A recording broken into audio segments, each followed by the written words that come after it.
Okay, in this video, we're going to talk about how to turn your list into buyers. Because bottom line, it doesn't matter how many people you have on your list, or even the size of your list. If those people aren't buying, then it's not a good list. And so, how do we do that? Do we start turning your list into buyers? Well, first, you need to kind of figure out what kind of subscriber do you have on your list. And what do I mean by the subscriber? Are they a paid subscriber or are they a newsletter subscriber? The reason why this is important because it really is two different mindsets. You have the newsletter subscriber who usually signed up because they want information. They want either updates to your blog or they want some type of free information. They're not really in the mindset of buying because they didn't buy anything to get on the list. A paid subscriber is somebody who did exactly just that. They just paid to get on the list. This could be either through a product sale or even through a $1 offer. It doesn't have to be a lot that they paid, but they just paid something to get on the list. And the reason why whenever you set up your list, you want to keep these two groups separate. You know, it is good to have a free newsletter subscriber because, you know, you could get a lot of people that way. And it's really just about casting out a big net and getting as many people as possible, because ultimately, if you follow the email demon process, you're going to learn how to really start turning those free or the freebie seekers into paid subscribers. And the paid subscribers is really where you're going to be noticing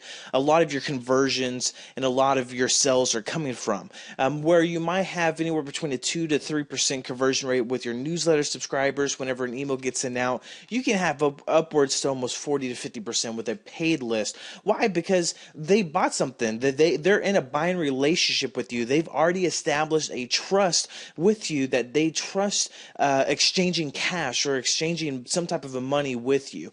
They have a higher trust value. In turn, people only buy from people they know, like, and trust. So if you already have a list that has already trusted you to make that transaction, you know, it's always easier to get repeat business from people who's already paid you than it is trying to convert people who are just, you know, trying to look for free information.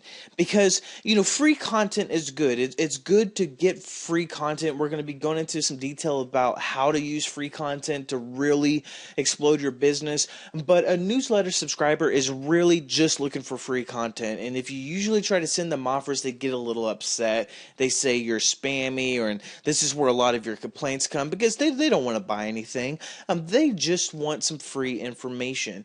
But a paid subscriber that's already paid you, they would love and cherish free information. It has a higher perceived value to them because they're already used to paying you to get information from you. Now you're giving it something for free. It has a higher perceived value in their eyes, and they're a lot more grateful. So we're going to get into a little bit into detail a little bit later about how to use the free content, but let's start talking about a little bit of how we can start turning newsletter type of subscribers into a paid subscriber. And it doesn't mean that they have to pay a lot. Like I said, even $1 is something to qualify somebody as a paid subscriber because they've already raised their hands once saying, yes, I will give you money. And if they've raised their hand once, then chances are they'll do it again. So what can you do? You could basically create $1 offers to get as many people paid as possible. So the newsletter subscriber think they're looking for free information, so sending out maybe a $497 product or even a $97 video training and stuff like this, that's a little bit of a stretch. You haven't established any trust for your buyers. But basically $1, that is a good entry-level barrier. That's a good entry-level price just to get people used to buying from you, because really it doesn't really take as much or anything additional to sell a $1 item as it does a $1,000 item. It takes just the same amount of convincing. If you can get them to pull out their credit cards and feel safe with you, then ultimately you'll win the sale. So it's all about getting people to feel safe with you, and $1 is a good offer. And honestly, I've seen a lot more conversions even on a small list,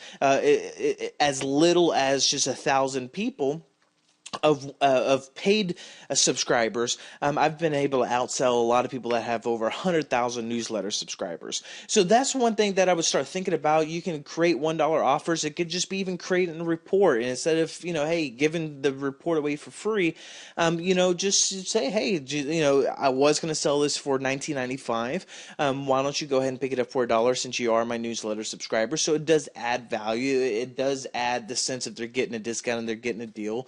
That will help the conversions, but ultimately you're just trying to filter in as many people to the paid subscriber status. So newsletter subscriber is still a good thing to have, because you're just casting that big net.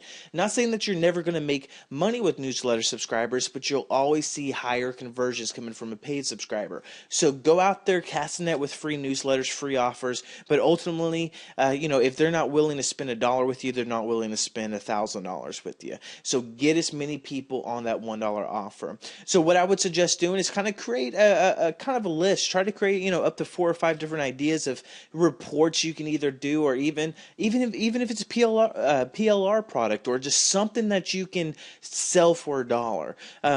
Maybe you already have a product. Well, what about sending a special discounted offer to your newsletter subscribers, the people that hasn't paid anything yet?